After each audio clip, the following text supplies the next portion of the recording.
ദുഃഖങ്ങളും കഷ്ടപ്പാടുകളും ബുദ്ധിമുട്ടുകളും വരുമ്പോൾ മനുഷ്യൻ മനസമാധാനത്തിനായി ഭക്തിമാർഗം സഞ്ചരിക്കുന്നു.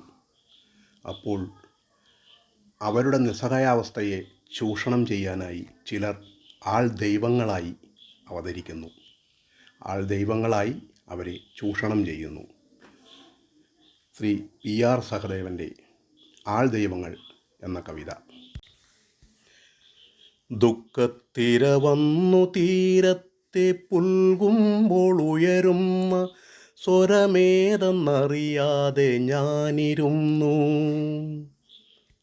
തിരകളാൽ വന്നണയുന്ന സ്വരങ്ങൾ തൻ രാഗങ്ങളറിയാതെ ഞാനിരുന്നു. സ്വപ്നങ്ങൾ വന്നെൻ്റെ ഭാവനയെ തൊട്ടുണർത്തുന്നതും ഞാനറിഞ്ഞു. എൻ്റെ മനസ്സിൻ്റെ ആഴങ്ങളിൽ മുങ്ങി എൻ്റെ ദുഃഖത്തിൻ്റെ നേരറിയാൻ.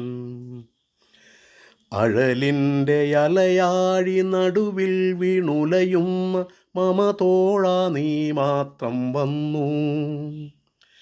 കാതോർത്തു കാതോർത്തു കാത്തിരുന്നിടുവാൻ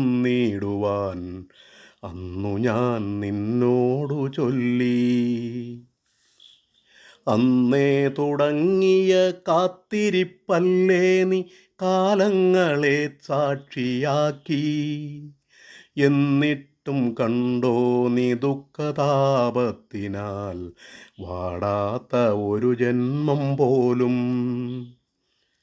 കാതോർത്തു കാത്തങ്ങിരിക്കുവാൻ കാലങ്ങൾക്കിനി എത്ര കാലമുണ്ടാരറിഞ്ഞു. ഇനി എത്ര കാലമുണ്ടാരറിഞ്ഞു.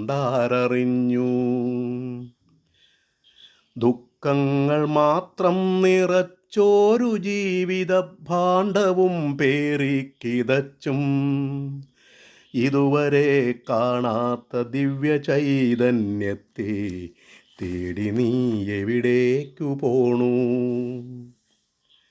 കണ്ണിനാൽ കാണാത്ത ആ ദിവ്യ ചൈതന്യം തങ്ങളാണെന്നും നടിച്ച് ദൈവങ്ങളായിട്ടു വാഴുന്നവർ ചിലർ സ്വർഗങ്ങൾ പണിതുയർത്തുന്നു. സ്വന്തമായി സ്വർഗങ്ങൾ പണിതുയർത്തുന്നു. നിങ്ങളും നിങ്ങൾ തൻ കപടഭക്തന്മാരും മൂഢസ്വർഗത്തിൽ ഇരുന്ന്. നിങ്ങളും നിങ്ങൾ തൻ കപടഭക്തന്മാരും മൂഢസ്വർഗത്തിൽ ഇരുന്ന് കാലത്തിൻ നെറുകയിൽ കാഷ്ടിക്കാൻ നോക്കുന്ന വേതാള ജന്മങ്ങളല്ലേ നിങ്ങൾ. നീചരാം വേതാള ജന്മങ്ങളല്ലേ.